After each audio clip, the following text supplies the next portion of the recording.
पाकिस्तान की कहानी अपने बच्चों को जो है आपने जरूर सुनानी है, ताकि वो पाकिस्तान की कहानी ना भूलें। तुम्हें अपने बच्चों को पाकिस्तान की कहानी जरूर सुनानी है कि जो मुल्क इस्लाम के नाम पर बना था वो इस्लाम के नाम पर किस तरीके से बर्बाद हो रहा है। पाकिस्तान ने जो आतंकवाद की फैक्ट्री भारत के लिए लगाई थी, अब वो फैक्ट्री उसी की सेना के जवानों के गले काट रही है। एक तरफ बलूचिस्तान की बात करें, सिंध की बात करें या खैबर पख्तूनख्वा की बात करें, हर जगह चारों तरफ से घेर कर पाकिस्तानी आर्मी को मौत के घाट उतारा जा रहा है। आज पाकिस्तानी आर्मी के ऊपर हमला हो जाता है। ये हमला खैबर पख्तूनख्वा के एक डिस्ट्रिक्ट शुमाली वजीरिस्तान में होता है। जब आर्मी की जो गाड़ियां होती है या आर्मी का कॉन्वॉय गुजरता है तो खुदकुश हमला आवर जो है वो वहां पर जी ब्लास्ट करता है। 16 के करीब जो है आर्मी के जवान शहीद हो गए। वजीरिस्तान में हथियार बंद इस्लामिक ताकतें पाकिस्तानी सेना के ऊपर कहर बरपा रही और सिक्योरिटी फोर्सेस के ऊपर तकरीबन 16 के करीब बताया जा रहा है कि सिक्योरिटी फोर्सेस के लोग जो हैं उनकी जानें गई हैं और कई जख्मी हैं।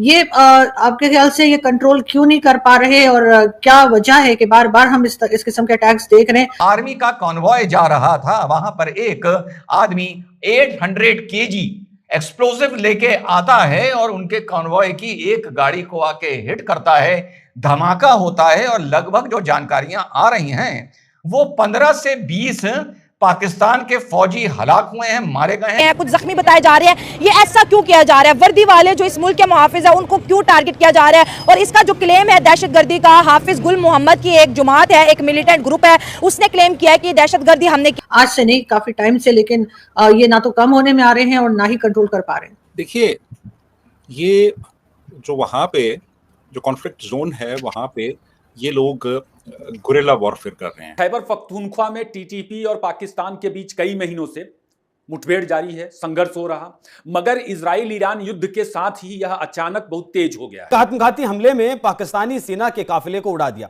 जय हिंद दोस्तों, ऑपरेशन सिंदूर के बाद पाकिस्तान आर्मी के ऊपर दूसरा बड़ा हमला हुआ है और यह हमला खैबर पख्तूनख्वा के एक डिस्ट्रिक्ट सोमाली में पाकिस्तानी आर्मी के ऊपर, जिसमें पाकिस्तान के 15 से 20 सैनिक मारे गए हैं और जिसके बाद पाकिस्तानी मीडिया तमाम बातें कर रही है और पाकिस्तानी मीडिया ये भी कह रहा है कि ये पाकिस्तान के ही पाले हुए सांप हैं जो पाकिस्तान को ही डस रहे हैं। इस हमले की जिम्मेदारी पाकिस्तान के एक ग्रुप हाफिज गुल मोहम्मद ने ली है। पाकिस्तान पहले से ही बर्बाद और तबाह है और ये पाकिस्तान के ग्रुप अंदर से पाकिस्तान को खोखला और तबाह कर रहे हैं। तो दोस्तों आइए देखते हैं इस पे पाकिस्तानी मीडिया और क्या बातें करती है, फिर मिलते हैं वीडियो के अंत में। हर तरफ से हमें इतने चैलेंजेस क्यों है और हर फोरम पे जो इंडिया बोलता है क्रॉस बॉर्डर टेररिज्म नहीं होनी चाहिए, अगर देखा जाए तो सबसे बड़ा चैलेंज इस वक्त पाकिस्तान में है कि दहशतगर्द जो है हमें इंटरनली भी डिस्टर्ब कर रहे हैं, एक्सटर्नली भी डिस्टर्ब कर रहे हैं। और आर्मी के ऊपर इतना बड़ा हमला अगर देखा जाए तो ऑपरेशन सिंदूर के बाद मुझे लगता है कि ये बहुत बड़ा हमला हुआ है पाक आर्मी के ऊपर। दहशतगर्दों का क्या एम है? वो पाकिस्तान को इकोनॉमिकली आइसोलेट करना चाहते हैं और इन लोगों को फंडिंग कौन करता है और ये लोग रहते कहाँ हैं और इनको ये इंफॉर्मेशन कहाँ से डिलीवर होती है? जब ये 18 लोग आज मरे ये फौजी, तो इन्होंने आरोप लगाया है भारत पर कि साहब ये सब भारत करवा रहा है और भारत ने जाहिर सी बात है इसका खंडन किया है। अच्छा, भारत करवा रहा है तो वो करवा तो मुसलमानों के हाथों रहा है ना, मुसलमान मर रहे हैं ना भैया। यहां तो देखो दूसरा मामला है, यहां अगर तुम करवा रहे हो तो तुम्हारे मुसलमानों के जो मुसलमान आतंकी तुम भारत में भेजते हो, फर्क देखिएगा साहब, क्या पकड़ के लाया हूं, वो गैर मुसलमान को अधिकतर मारते हैं, चाहे वो कोई वहां पर कश्मीरी पंडित हो अधिकतर हैं, या वहां पर फौजी हो, चाहे पहलगांव वाली किस्सा हो, चाहे अमरनाथ पर गोलियां चलानी हो यात्रा पर, बस की यात्रियों पर, वो उनको मारते हैं। तो ये मैनेज करना तो बड़ा आसान है, कौम के नाम पर, मजहब के नाम पर बहुत आसान है। लेकिन ये सोचो तुम कि भारत ये कैसे मैनेज कर लेता है कि मुसलमानों के हाथों वहां मुसलमान को मरवा देता है। ये फर्क नहीं देख रहे। इसकी तुलना अगर हम हिंदुस्तान के आतंक से करें जो तुम हमारे देश में मचा रहे हो, ये वैसी हुई कि तुम हिंदुओं के हाथों यहां पर हिंदुओं को मरवाओ। पॉइंट है, ये तुम कभी ना कर पाओगे। इसका मतलब कहीं ना कहीं कौम में फर्क, कोई कमी है, कोई बात है, क्योंकि वहां से भी जो कौम आ रही है वो यहां पर गैर मुसलमान को गैर मुसलमान कह के मार रही है। यहां से अगर हम तुम्हारी बात मान लें 2 कौड़ी के, क्योंकि अमेरिका और चाइना ने हाथ रख के तुमको 2 कौड़ी का कर दिया, वैसे तुम फूटी कौड़ी के हो, और यहां से जो हम ये सब करा रहे हैं वहां भी हम मारने के लिए मुसलमान को ही खड़ा कर रहे हैं, यानी दोनों तरफ मारने का काम मुसलमान का है। पॉइंट है ना? तो साहब ये इन्होंने भारत पर आरोप लगाया है और भारत ने उसका खंडन कर दिया है। इनिशिएटिव इनके पास होता है, यानी पहल इन्होंने करनी है, जो लोकल टेरेन है उससे इनकी वाकफियत होती है। ये एम्बुश करते हैं या सुइसाइड अटैक करते हैं या कहीं से ये अटैक करते हैं और फिर लोकल पॉपुलेशन में मेल्ट हो जाते हैं। अब जब इन टैक्टिक्स का आप सहारा लेंगे और आप को लोकल पॉपुलेशन से सपोर्ट भी मिलेगी, तो फिर एक कन्वेंशनल आर्मी के लिए, एक रस्मी फौज जो है उसके लिए बड़ा मुश्किल हो जाता है कि इनका मुकाबला करे, क्योंकि अगर वो हैवी फायर पावर इस्तेमाल करेंगे तो उससे फिर आम सिविलियन आबादी का भी नुकसान होगा और ये चीज़ किसी भी स्टेट की फेवर में नहीं जाती। तो इसलिए इनके साथ लड़ना आसान नहीं है, क्योंकि ये अपनी मर्जी से, अपनी ख्वाहिश के मुताबिक, अपने इनिशिएटिव से एक जगह पे नमूदार होते हैं, अटैक करते हैं और फिर गायब हो जाते हैं। और इनकी कोई बाकायदा यूनिफॉर्म भी नहीं होती, इनका जो हुलिया है, इनकी जो ज़ुबान है वो आम लोगों जैसी है। फिर ये उस इलाके से बहुत अच्छी वाकफियत रखते हैं कि कहाँ पे जंगल है, कहाँ पे पहाड़ है, कहाँ पे गार है, कहाँ पे नदी है, कहाँ दरिया है, और कैसे किस जगह पे अटैक करना है और फिर कैसे गायब हो जाना है।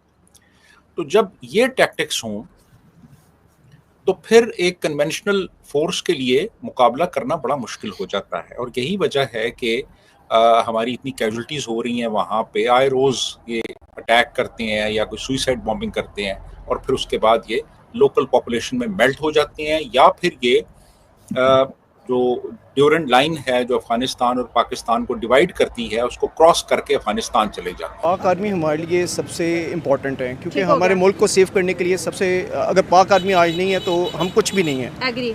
हमारी सारी बाउंड्रीज़ को उसी ने बचा के रखा हुआ है। अगर तालिबान या कोई और उस पर हमला करते हैं तो ये अनसिक्योर करें हमारे कंट्रीज़ को। ठीक है, इनसिक्योरिटी आती है। जी, एग्री। तो हम ऑलवेज चाइना के साथ बिल्कुल चल रहे हैं। चाइना हमारा बड़ा साथ दे रहा है। सबसे बड़ा कंट्री इस टाइम हमारा सपोर्टिंग में चाइना चल रहा है, जो हमारी आर्मी को भी सपोर्ट कर रहा है और हमें भी सपोर्ट कर रहा है हर तरीके से ना। तो मैं ये कहूँगा हमें आर्मी को स्ट्रॉन्ग करना है अपनी। अगर हमें अपने मुल्क को बचाना है तो आर्मी को स्ट्रॉन्ग करना है और जो एक्सटर्नल पावर्स हैं उनसे सेव करना है हमें, और उनको एक्सट्रैक्ट करना है फ्रॉम द कंट्री।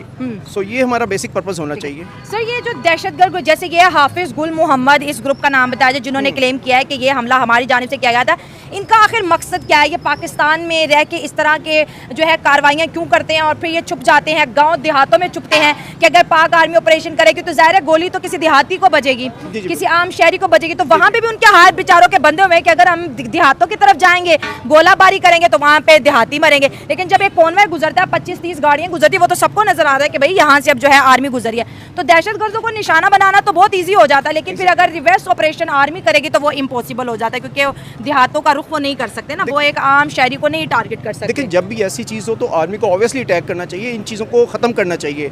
ये बेसिकली हमारे मुल्क को इनसिक्योर करने की कोशिश कर रहे हैं। हमारे मुल्क में, क्योंकि हमारा मुल्क अब ग्रो कर रहा है, सारे हर तरीके से चाइना भी हमारी हेल्प कर रहा है, तो हमें इन चीज़ों को एक्सटर्नल जो इस तरह के एलिमेंट्स है, चाहे इंडिया की तरफ से, चाहे तालिबान, चाहे जिनकी तरफ से भी है, इनको हमें रिमूव जब तक नहीं करेंगे हम डेवलपिंग कंट्री नहीं बन सकेंगे। दोस्तों, जैसा कि आप लोगों ने वीडियो में देखा, पाकिस्तान के पाले हुए सांप पाकिस्तान को ही डस रहे हैं और इसी चीज़ के लिए पाकिस्तान पूरी दुनिया में जाना जाता है और इसीलिए पाकिस्तानियों को पूरी दुनिया से धक्के मार के बाहर निकाला जाता है और कहीं भी इन्हें अच्छी रिस्पेक्ट नहीं मिल पाती है, क्योंकि ये लोग सऊदी, दुबई जैसे देशों में भीख मांगने और चालबाजी करने में महारत हासिल है और ये लोग वही काम करते हैं जो वहाँ पे बैन रहता है, जिसके कारण उन्हें जलील करके वहाँ से निकाल दिया जाता है। और वही लोग हैं जो अब पाकिस्तान को ही डसना शुरू कर दिए हैं, पाकिस्तान आर्मी के ऊपर हमले किए हैं। तो दोस्तों, वीडियो अच्छी लगी हो तो शेयर एंड सब्सक्राइब जरूर करें।